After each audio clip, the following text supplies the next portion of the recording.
நடிகர் திலகம் சிவாஜி கணேசன் அவர்கள் நடித்த ஆண்டவன் கட்டளை என்ற ஒரு திரைப்படம் 1964ஆம் ஆண்டு வெளிவந்தது. இயக்கம் கே. சங்கர் அவர்கள், தயாரிப்பு பி.எஸ். வீரப்பா அவர்கள், இசை விஸ்வநாதன் ராமமூர்த்தி அவர்கள். இதில் சிவாஜியுடன் தேவிகா, ஏ.வி.எம். ராஜன், புஷ்பலதா, பி.எஸ். வீரப்பா, எஸ்.ஏ. அசோகன், ஜே.பி. சந்திரபாபு மற்றும் பலர் நடித்துள்ளனர். எல்லா பாடல்களையும் கவிஞர் கண்ணதாசன் தான் எழுதியிருந்தார். எல்லா பாடல்களும் சூப்பர் ஹிட்.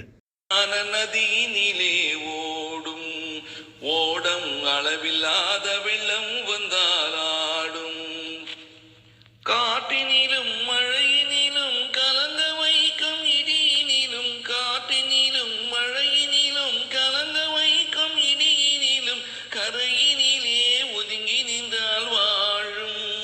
ஹோய் ஹோய் அமைதியான நதியினிலே ஓடும் ஓடம் அளவில்லாத வெள்ளம் வந்தாலாடும், தென்னையிடம் கீட்டினிலே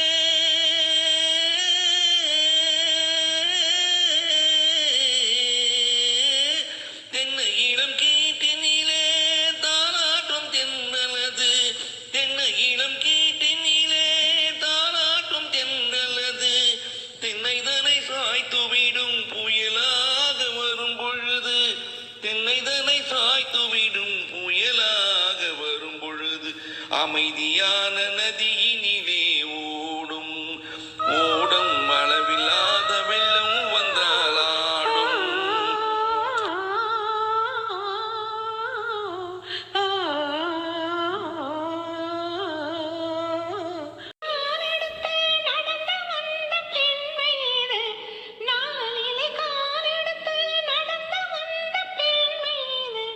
நான்